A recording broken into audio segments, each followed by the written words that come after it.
नमस्कार दोस्तों, स्वागत है हमारे यूट्यूब चैनल ओके स्टडी। दोस्तों, आज के इस वीडियो में हम बात करने वाले हैं इतिहास के मोस्ट इम्पोर्टेंट 100 क्वेश्चन।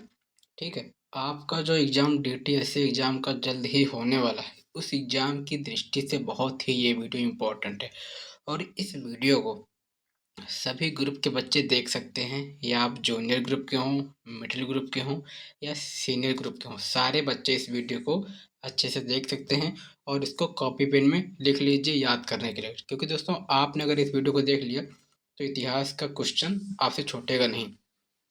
और इस सीरीज का ये पहला वीडियो है, मैंने प्लेलिस्ट इसका बना दिया है। ठीक है, सारा वीडियो आप देख लीजिएगा, इतिहास का क्वेश्चन नहीं छूटने वाला है। मैंने दिवस का भी बना दिया है, रीजनिंग का बना दिया, वहाँ से आप देख सकते हैं। चलिए शुरू करते हैं पहले क्वेश्चन से।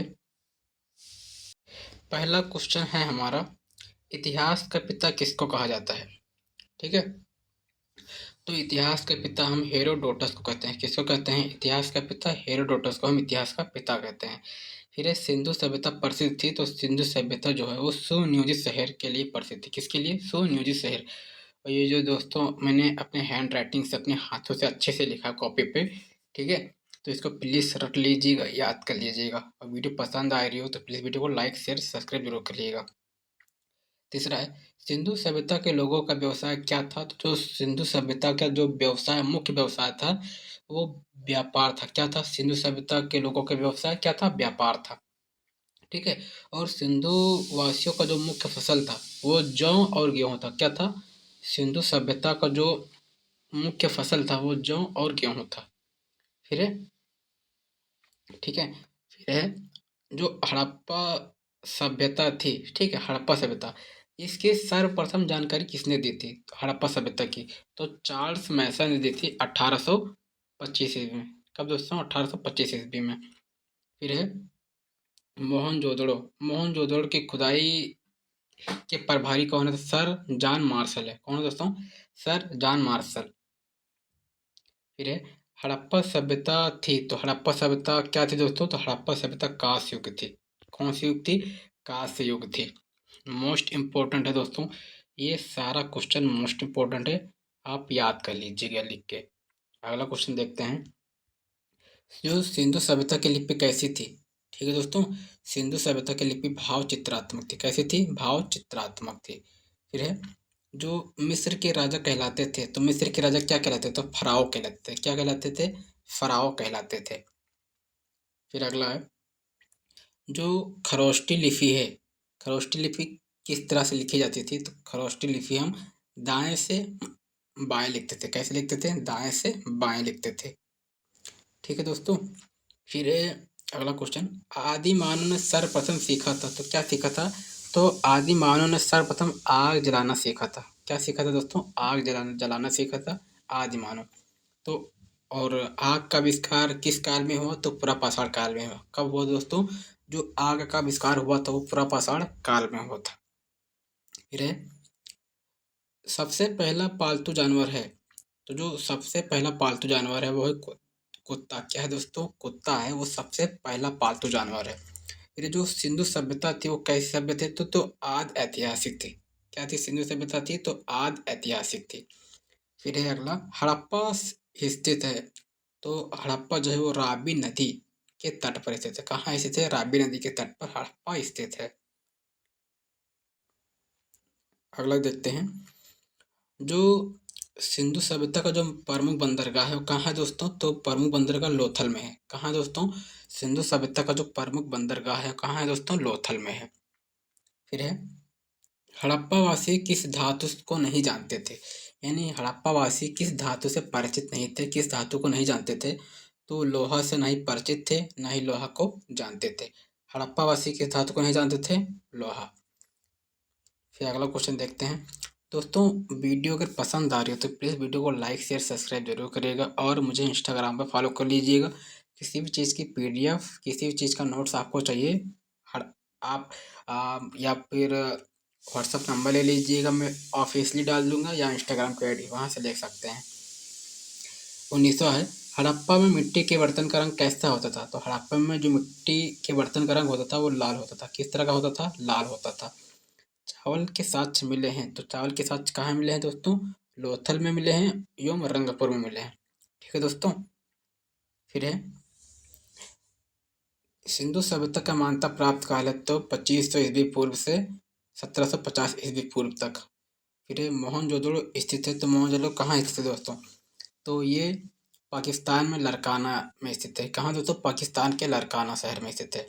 ठीक है, लरकाना में मोहनजोदड़ो स्थित है, पाकिस्तान के लरकाना में। मोहनजोदड़ो की खोज किसने की थी? तो मोहनजोदड़ो की खोज जो है दोस्तों, राखालदास बनर्जी ने की थी। वो 1922 ईस्वी में। कब की थी? 1922 ईस्वी में की थी राखालदास बनर्जी मोहनजोदड़ो की खोज।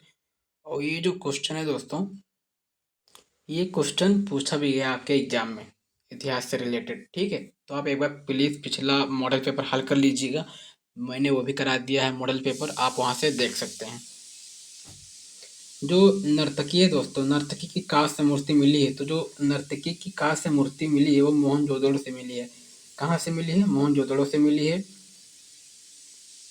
फिर है सिंधु सभ्यता की सबसे बड़ी इमारत थी, तो जो सिंधु सभ्यता की सबसे बड़ी इमारत थी वो अन्नागार थी, मोहनजोदड़ो। ठीक है, अन्नागार मोहनजोदड़ो।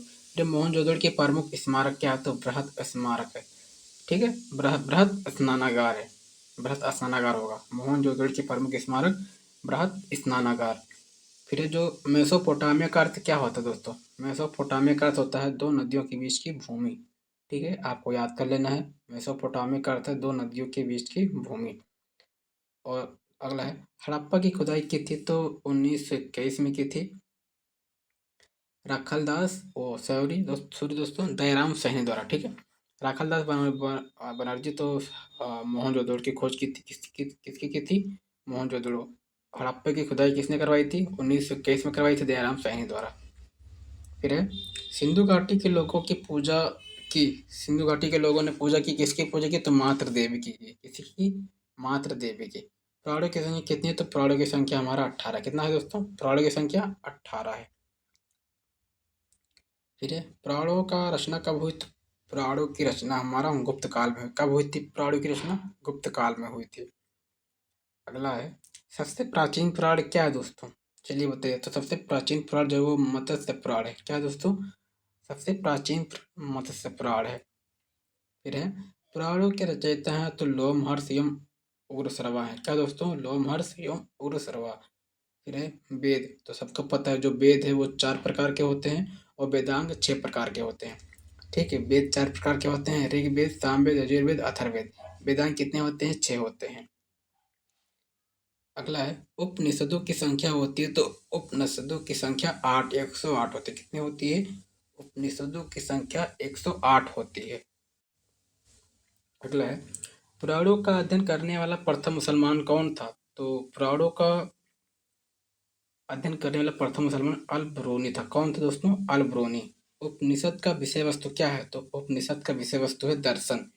ठीक है, ये आपको रट लेना, याद कर लेना। ऐसे ही क्वेश्चन डिटेल्स से एग्जाम में पूछा जाता है दोस्तों। इस क्वेश्चनों को आप हल्के में मत लीजिएगा, सीरियसली पूर्वक से लीजिएगा। आप इसको 2-3 बार देख लीजिएगा, आपको याद हो जाएगा। ब्राह्मण ग्रंथ संबंधित है, तो ब्राह्मण ग्रंथ किससे संबंधित है? कर्म कांड से संबंधित। किससे संबंधित है? कर्म कांड से।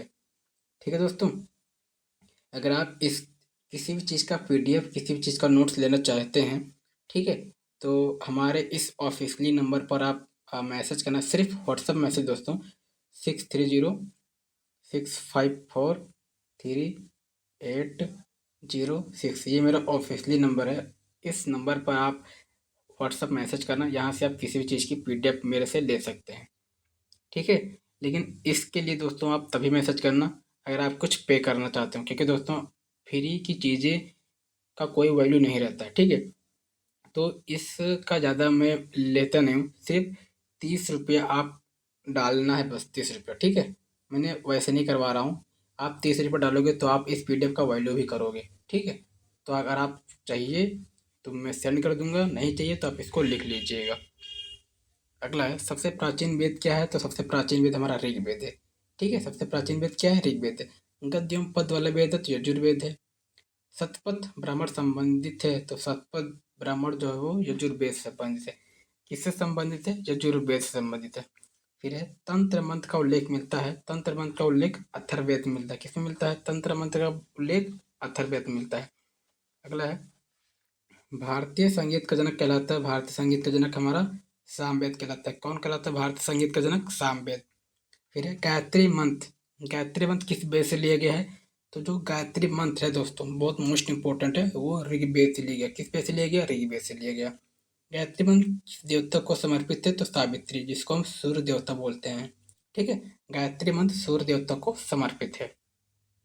अगला है गोत्र शब्द का उल्लेख मिलता है। तो जो गोत्र शब्द है वो अथर्ववेद में मिलता है। किसमें मिलता है दोस्तों? गोत्र शब्द का उल्लेख अथर्ववेद में मिलता है। फिर अगला है जो भागवत धर्म के प्रवर्तक हैं। कौन है दोस्तों? भागवत धर्म के प्रवर्तक श्री कृष्ण हैं। फिर भक्ति आंदोलन की शुरुआत की। तो भक्ति आंदोलन की शुरुआत किसने की दोस्तों? अलवार संतों ने की। किसने की दोस्तों? अलवार संतों ने की। अगला है आर्यों की जानकारी का स्रोत है दोस्तों। आर्यों की जानकारी का स्रोत ऋग्वेद है। ठीक है दोस्तों, ऋग्वेद है। अगर आपको दोस्तों उबासी महसूस हो रही है तो प्लीज़ पानी वगैरह पी लीजिए, लेकिन इस 100 क्वेश्चन को आपको पूरा सारा देखना है, क्योंकि दोस्तों आपको डीटीएससी में नाम लेना है, डीटीएससी का अवार्ड लेना है। ठीक है, मेडल लेना है। तो प्लीज़ सारा क्वेश्चन करिए जो जो मैं कराऊँ, छूटने वाला नहीं है। ऋग्वेद में सर्वाधिक पवित्र नदी है तो हम सरस्वती नदी को मानते हैं। ठीक है, सरस्वती नदी ऋग्वेद में सर्वाधिक पवित्र नदी है। ऋग्वेद वर्णित प्रमुख देवता हैं तो इंद्र हैं, जिसको हम पुरंदर बोलते हैं। इंद्र पुरंदर। ठीक। फिर ऋग्वेद में सबसे नया मंडल है तो 10वां मंडल है। कौन सा मंडल है? 10वां मंडल है। फिर ऋग्वेद में स्वयं को समर्पित है तो 9वां मंडल। कौन सा मंडल समर्पित है? 9वां मंडल। सत्यमेव जयते लिया गया है तो सत्यमेव जयते कहाँ से लिया गया? तो मुंडक उपनिषद से लिया गया। कहाँ से लिया गया? मुंडक उपनिषद से। प्राचीन विधि के निर्माता हैं तो मनु है। कौन है दोस्तों प्राचीन विधि के निर्माता? मनु। स्मृति ग्रंथों में सबसे प्राचीन है तो मनु स्मृति है। ठीक है, मनु स्मृति। फिर पुस्तक जो है मिताक्षरा के लेखक हैं विज्ञानेश्वर है। कौन दोस्तों? मिताक्षरा पुस्तक के लेखक विज्ञानेश्वर है। मोस्ट इंपॉर्टेंट है। महाभारत का अन्य नाम क्या है? तो महाभारत का अन्य नाम जय संहिता है। मोस्ट इंपॉर्टेंट है। महाभारत का अन्य नाम या प्राचीन नाम तो जय संहिता है। फिर महाभारत के फारसी अनुवाद के शीर्षक हैं तो रजमनामा है। कौन दोस्तों? रजमनामा। फिर है महाभारत के रचयिता महर्षि वेदव्यास है। ठीक है, महर्षि वेदव्यास है। अगला है दोस्तों, इसको याद करने के लिए बहुत से बच्चे मतलब कंफ्यूज हो जाते हैं महाभारत और रामायण में। तो महाभारत के रचयिता हमारे महर्षि वेदव्यास है। किसी जब महाभारत होगा दोस्तों तो एक मैदान की ज़रूरत होगी, ग्राउंड की ज़रूरत होती। तो ये होगा हमारा वृत्त। क्या होगा? वृत्त। तो वृत्त में क्या होता है दोस्तों? व्यास होता है। क्या होता है? व्यास होता है। तो इसी से याद कर लीजिएगा महाभारत के रचयिता महर्षि वेदव्यास। यहाँ वेद आ रहा है, यहाँ व्यास आ रहा है। ठीक है, तो वृत्त में क्या होता है? व्यास होता है। याद कर लीजिएगा इस तरह से। आर्यों का भारत आगमन तो 1500 ईस्वी पूर्व से पहले हुआ था। ठीक है, आर्यों का भारत में आगमन। फिर आर्य सर्वप्रथम कहाँ बसे थे? तो आर्य जो है सर्वप्रथम पंजाब और अफगानिस्तान में बसे थे। कहाँ बसे थे आर्य सर्वप्रथम? पंजाब एवं अफगानिस्तान में।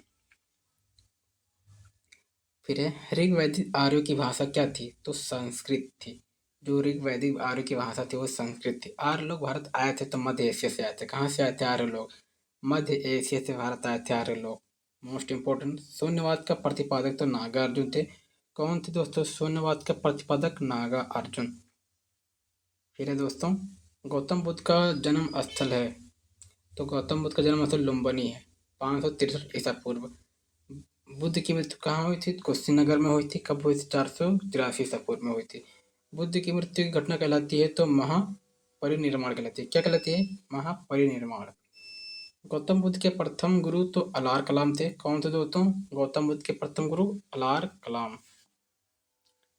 फिर है बुद्ध द्वारा ग्रह त्याग की घटना क्या कहलाती है? महाविनिष्क्रमण। क्या कहलाती है? महाविनिष्क्रमण। फिर है बुद्ध का प्रथम प्रवचन कहलाता है तो धर्म चक्र प्रवर्तन।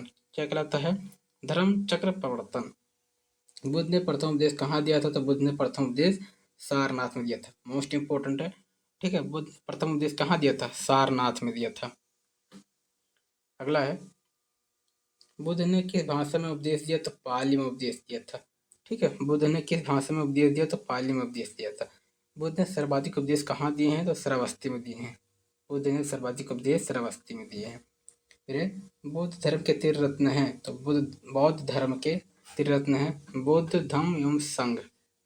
बौद्ध धर्म के ग्रहण करने वाली पहली महिला महाप्रजापति गौतमी थी। कौन थी दोस्तों? महाप्रजापति गौतमी।